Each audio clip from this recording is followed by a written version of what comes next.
আমার স্বামী আমাকে তার এক অফিসের বন্ধুর বাড়িতে কাজের জন্য রেখে গিয়েছিল, কারণ সেই অফিসের বন্ধুটি আমাকে একটি চাকরির সুযোগ দিতে চেয়েছিল। প্রশিক্ষণের সময় আমি লক্ষ্য করেছিলাম যে তার আচরণ মাঝে মাঝে অস্বস্তিকর হয়ে উঠছে।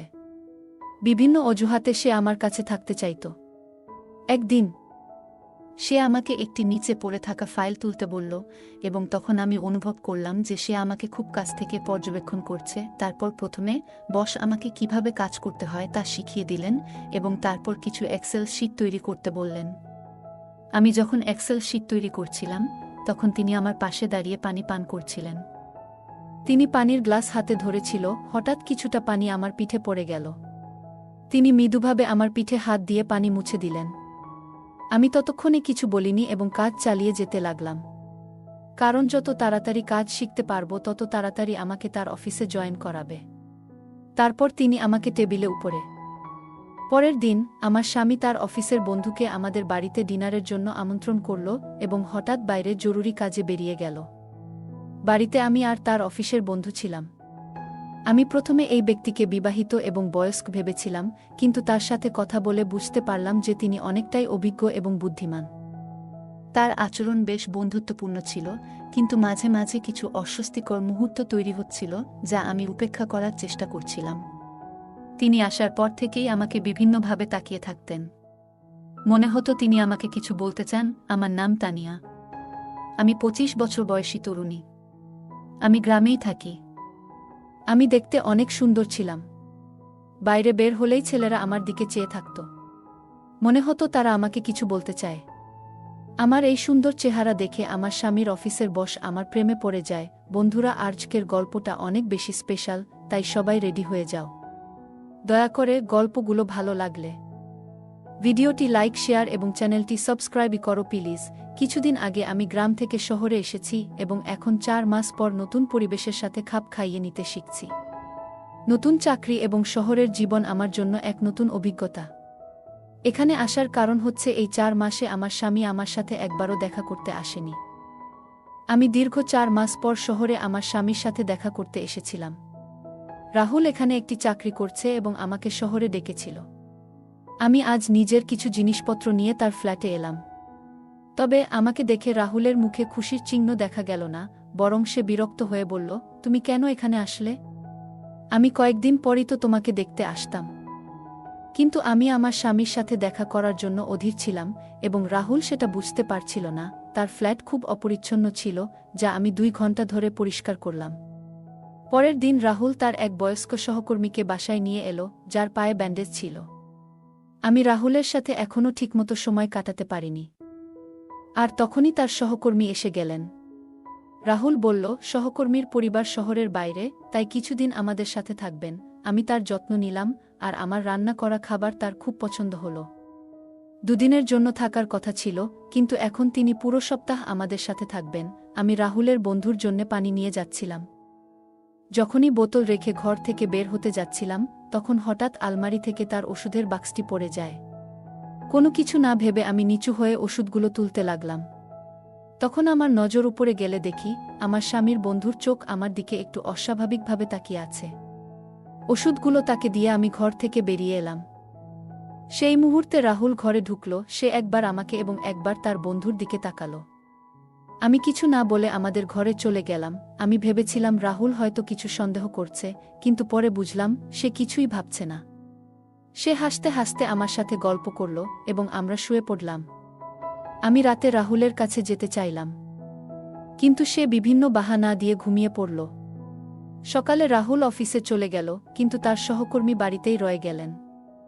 সহকর্মীর খাবারের চাহিদা ছিল ভিন্ন, বিশেষ করে প্রতিদিন ভিন্ন ধরনের নাশতা, বিশেষ ইতালিয়ান খাবার চাইতেন। রাহুল কিছু টাকা দিয়ে গিয়েছিল, কিন্তু খরচ হয়ে যাওয়ায় সামান্যই অবশিষ্ট ছিল। আজকের ডিনারের জন্য পনিরের ব্যবস্থা করেছিলাম, এবং টাকাও প্রায় শেষ হয়ে গিয়েছিল। রাতে আমি রাহুলের কাছে আরও টাকা চাইতে গেলে সে রেগে বলল, আমি তো মাত্র 1000 টাকা উপার্জন করি, আমাকে কি ব্যবসায়ী ভাবছ?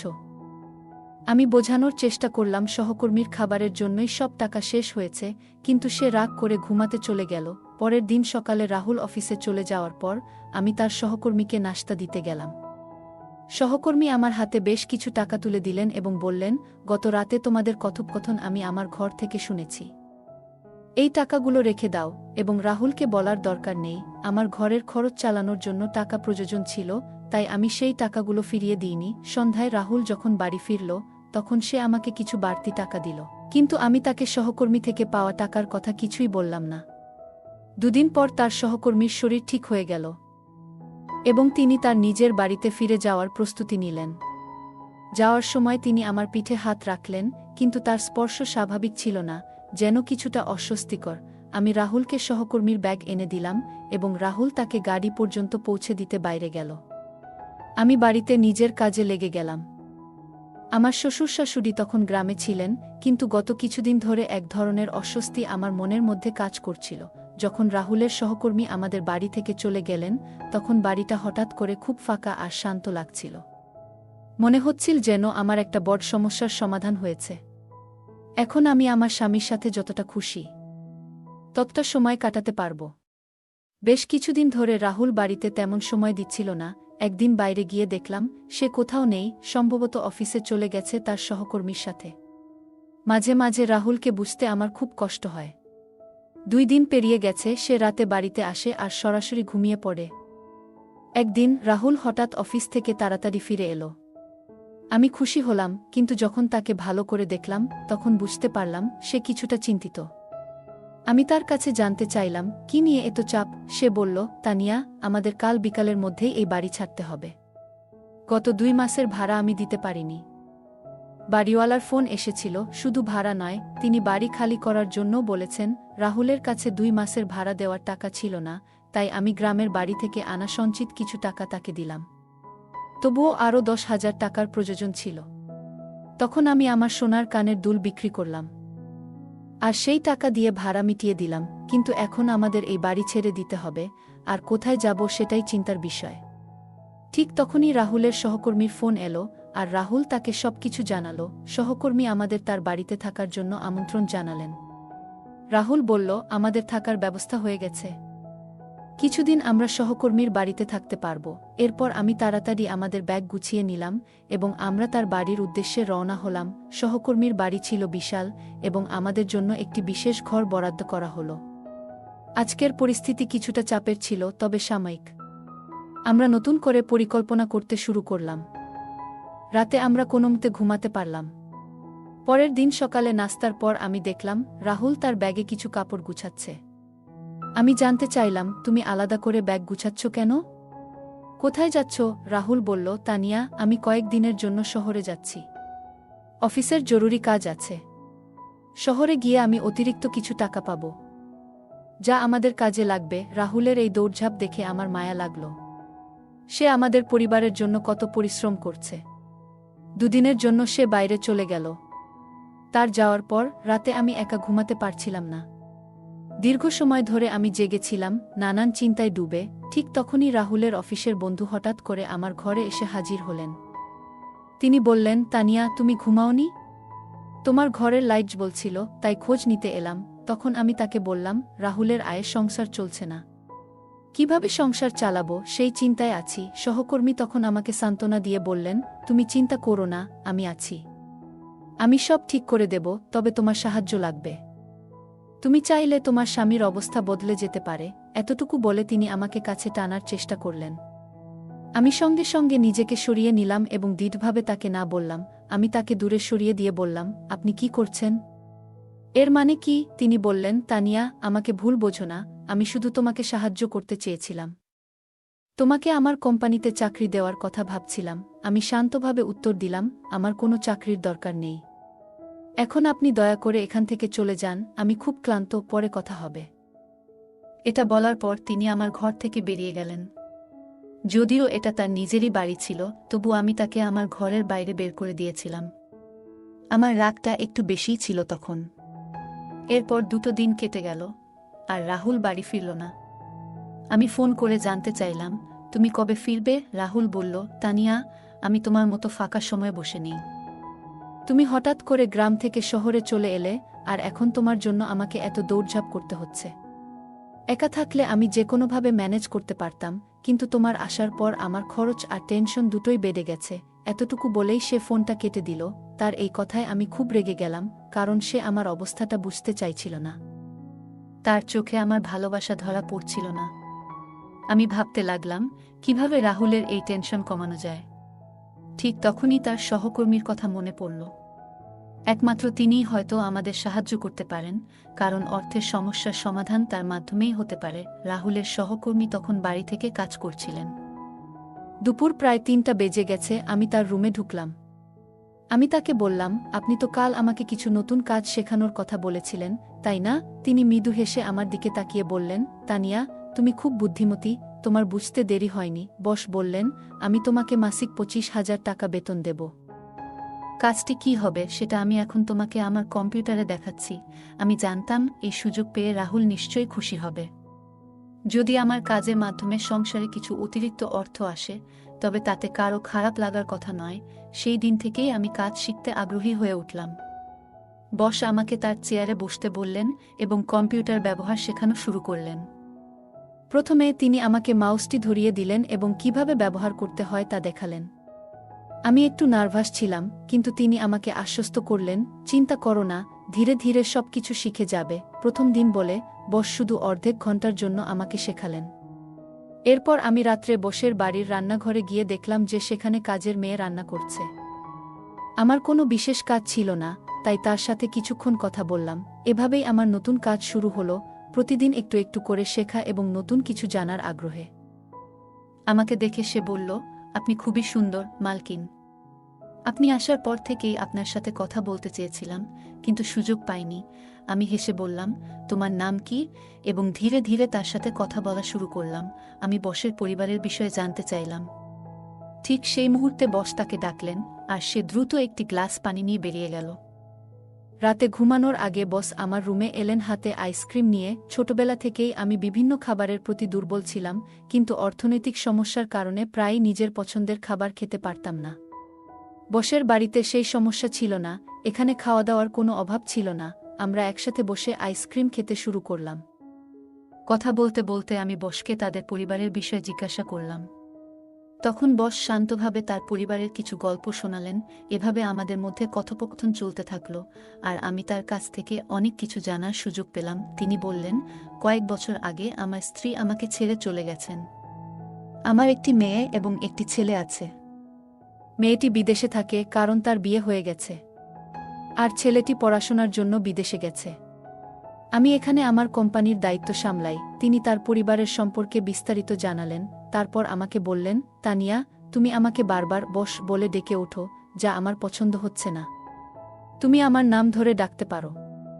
কিছুদিন পর তোমাকে অফিসে কাজ শুরু করতে হবে, তখন তোমার পোশাক পরিচ্ছদ ঠিকঠাক হওয়া দরকার।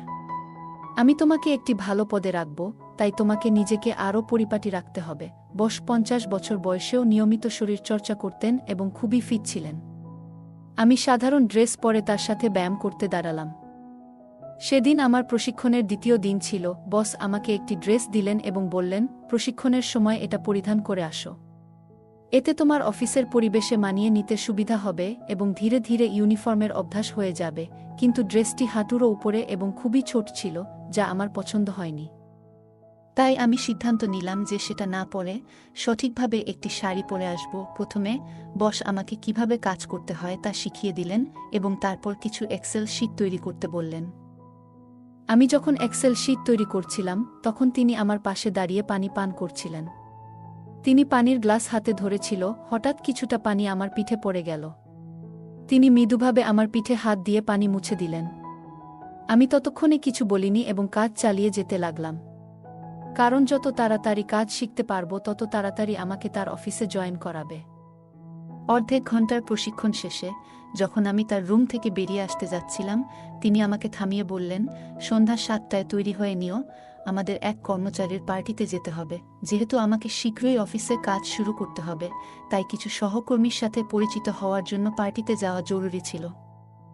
আমি পার্টিতে যাওয়ার জন্য রাজি হলাম। সন্ধ্যায় আমি একটি সুন্দর শাড়ি পরে নিজেকে প্রস্তুত করলাম এবং আমরা পার্টিতে পৌঁছালাম। সেখানে নিশা নামের একটি মেয়ের পার্টি আয়োজন করা হয়েছিল।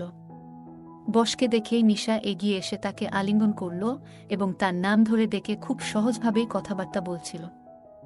তাদের মধ্যে বন্ধুত্বপূর্ণ আলোচনা চলতে থাকল এবং কিছুক্ষণ পর সে চলে গেল।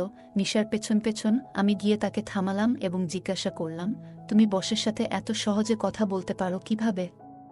তুমি কি অনেক দিন ধরে এখানে কাজ করছো? নিশা বলল, বসের পছন্দ হলো তার চেয়ে কম বয়সী মেয়েদের সাথে বন্ধুত্ব করা। যদি সম্পর্ক ভালোভাবে বজায় রাখা যায় তাহলে কিছু দিনের মধ্যেই ভাগ্য বদলে যেতে পারে। এই বড় পার্টি আমি আমার নিজস্ব উপার্জন দিয়ে দিয়েছি। নিশা বসের কোম্পানিতে কাজ শুরু করার মাত্র 2 মাসের মধ্যেই এতটা উপার্জন করতে পেরেছে, যা আমাকে অবাক করল।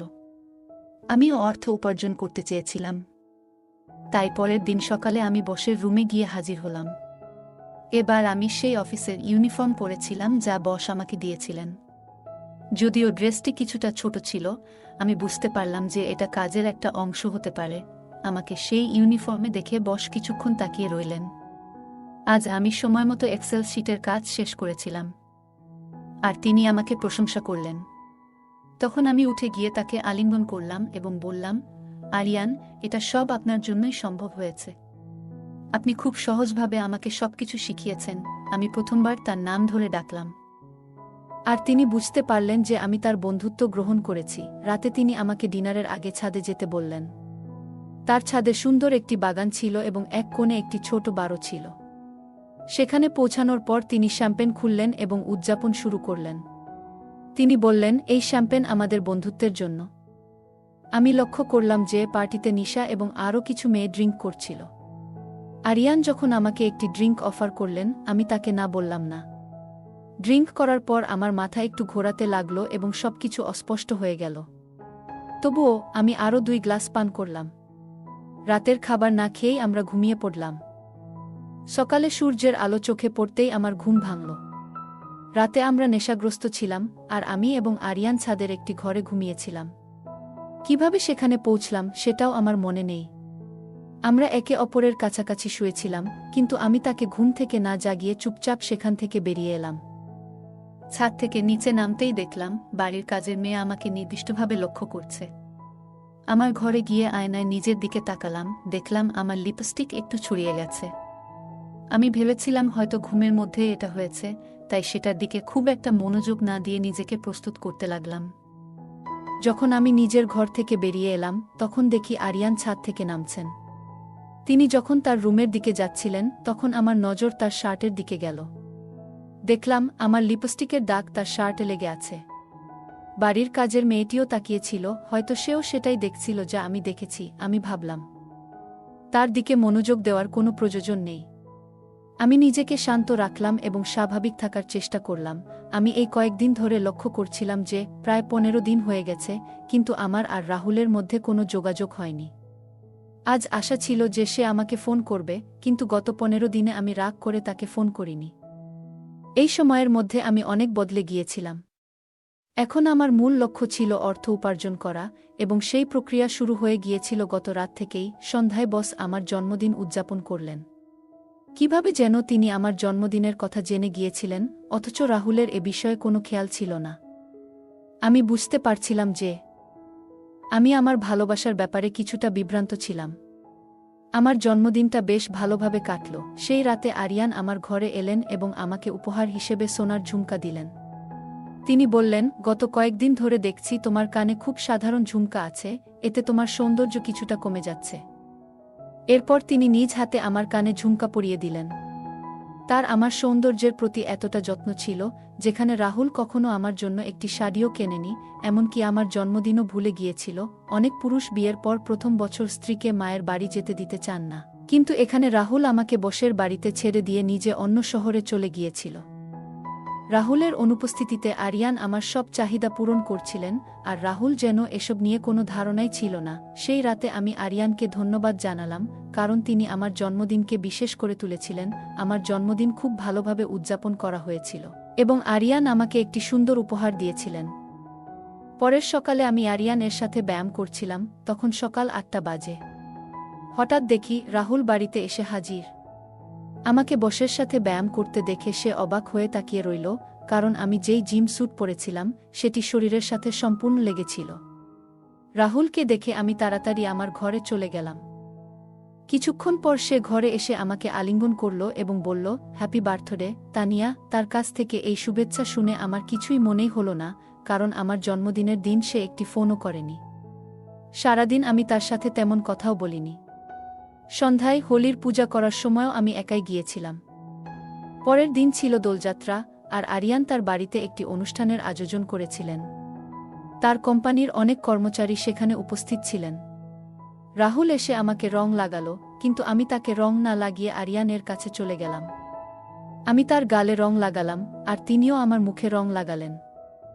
আমাদের মধ্যে বেশ মজার মুহূর্ত কাটছিল। যখন আমরা রং খেলছিলাম, তখন রাহুল হঠাৎ আমাদের দিকে এগিয়ে এলো। তাকে দেখে আমি আরিয়ানের থেকে একটু দূরে সরে গেলাম। পরে আমি এক পাশে দাঁড়িয়ে মঠা পান করছিলাম, তখন হঠাৎ করে আমার আর আরিয়ানের দৃষ্টি একসাথে মিলল। তিনি আমাকে কিছু ইঙ্গিত করলেন, যা আমি খুব ভালোভাবে বুঝতে পারলাম। দোলযাত্রার রং যেন আরিয়ান এর উপর বেশ চেপে বসেছিল। তার ইঙ্গিতটি বুঝেই আমি চারপাশে তাকালাম। দেখলাম রাহুল তার কিছু বন্ধুদের সঙ্গে কথাবার্তা বলছে, আর তার নজর আমার দিকে ছিল না। এটা দেখে আমি সরাসরি বাড়ির ভেতরে চলে গেলাম এবং আরিয়ান এর ঘরে গিয়ে তার অপেক্ষা করতে লাগলাম। ঘরে ঢুকে আমি দরজাটা বন্ধ করে দিলাম এবং তাকে আলিঙ্গন করলাম। আরিয়ান আমার হাত ধরে ঠান্ডা পানীয় তুলে দিলেন। আমি দু-এক চুমুক খেয়ে গ্লাসটি একপাশে সরিয়ে রাখলাম।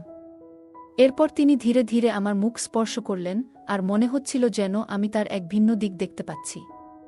তার মধ্যে এক অদ্ভুত উচ্ছ্বাস কাজ করছিল। আমাদের সেই মুহূর্তের মাঝে হঠাৎ দরজা খুলে গেল, এবং সেখানে রাহুল দাঁড়িয়ে ছিল।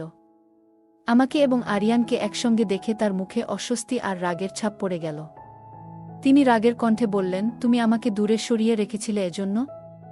এখন তোমার বসের প্রতি এমন আকর্ষণ? তোমার কি কোনো অনুশোচনা নেই? তার কথা শুনে আমি বিস্মিত হলাম। সে মোবাইলটা তুলে নিয়ে বলল, আমি তোমার ভিডিও করে সবাইকে পাঠিয়ে দেব, যাতে সবাই জানতে পারে তুমি কেমন সতীসাধ্বী। তার এই কথা শুনে আমি তার হাত থেকে মোবাইলটি ছিনিয়ে নিলাম এবং তাকে একটি থাপ্পড় দিলাম। আমি বললাম, চোরের মন চুরি নিয়ে ব্যস্ত থাকে রাহুল। তুমি কি ভেবেছিলে আমি তোমার আসল রূপ চিনতে পারব না? তুমি কিভাবে এতটা নিচে নামতে পারলে? তোমার কোনো লজ্জা নেই, তাই না? তুমি আমাকে 15 দিনের জন্য তোমার বসের কাছে ছেড়ে দিয়ে গিয়েছিলে। তখনই আমি বুঝেছিলাম সবকিছু পরিষ্কার হয়ে গিয়েছিল। কয়েকদিন আগে তোমার মোবাইলে আমি সেই মেসেজগুলো দেখেছি, যেখানে আমার পাঠানো ছবি ছিল। কোনোদিন কল্পনাও করতে পারিনি যে তুমি টাকা রোজগারের জন্য এমন কাজ করবে। তুমি কিভাবে পারলে? তুমি 15 দিনের জন্য আমাকে তোমার বসের হাতে তুলে দিয়েছিলে। তোমার কাছে আমি কিছু না, এটা দেখে খুব কষ্ট পেলাম। তোমার এতটা নিচে নামার কথা ভাবিনি। কয়েকদিন আগে তোমার বসের সঙ্গে আমি তাদের বাড়ির ছাদের বাগানে ছিলাম। তখনই তোমার কাছ থেকে তার কাছে একটি মেসেজ আসে। সেখানে তুমি আরও টাকার দাবি করেছিলে এবং বলেছিলে স্ত্রীর সঙ্গে আরও একটি রাত কাটিয়ে নাও, তারপর টাকা পাঠিয়ে দিও। কিন্তু সেই রাতে আমার সামনে সবকিছু পরিষ্কার হয়ে যায়। আমি বুঝতে পারছিলাম সেদিন রাতটা অন্যরকম হতে চলেছে। তোমার বস তখনও কোনো অশোভন কিছু করেনি, তবে পরিস্থিতি সেদিকেই যাচ্ছিল। আমি তাকে তার মেয়ের কথা মনে করিয়ে দিলাম, যিনি আমারই বয়সী। আমি জিজ্ঞাসা করলাম, আপনার মেয়ের সঙ্গে এমন কিছু হলে আপনি কেমন অনুভব করতেন? আমার কথা শোনার পর তিনি থেমে গেলেন। আমি ভাবিনি আমার কথা তাকে এতটা ভাবাবে। তিনি সঙ্গে সঙ্গে ক্ষমা চাইলেন এবং এরপর থেকে আমাকে সম্মান করা শুরু করলেন, যেন আমি তার নিজের মেয়ের মতো। আমি তোমার মতো মানুষের জন্য উপযুক্ত নই, এটা সবার কাছেই স্পষ্ট। তোমার বস তোমাকে চাকরি থেকে বাদ দিতে চেয়েছিলেন, কিন্তু আমি তাকে থামিয়েছিলাম, কারণ আমি দেখতে চেয়েছিলাম তুমি টাকার জন্য কতদূর যেতে পারো। নিজের স্বার্থে মত্ত থেকে টাকা অর্জনই তোমার লক্ষ্য ছিল। এখন আমি আর তোমার সাথে থাকতে পারছি না। আমি ডিভোর্স দিচ্ছি। রাহুল আমার পায়ে ধরে ক্ষমা চাইতে লাগল, কিন্তু লাভ নেই। সে আমার বিশ্বাস ভেঙেছে। তাই আমি ডিভোর্স দিয়েছি এবং আরিয়ান তাকে চাকরি থেকে বরখাস্ত করেছে। আর আমি আরিয়ানের অফিসে চাকরি করতে থাকি। তাই বন্ধুরা, রং দেওয়ার চেয়ে রং বদলানো মানুষদের থেকে সাবধান থাকা উচিত। বন্ধুরা, যদি এই গল্পটি ভালো লেগে থাকে, তাহলে দয়া করে ভিডিওটি লাইক করুন এবং আমাদের চ্যানেলটি সাবস্ক্রাইব করুন। পাশে থাকা বেল আইকনটি প্রেস করুন, যাতে করে আমরা যখনই নতুন ভিডিও আপলোড করি, তার নোটিফিকেশন সবার আগে আপনার কাছে পৌঁছে যায়। ধন্যবাদ, দেখা হবে আমাদের পরবর্তী ভিডিওতে।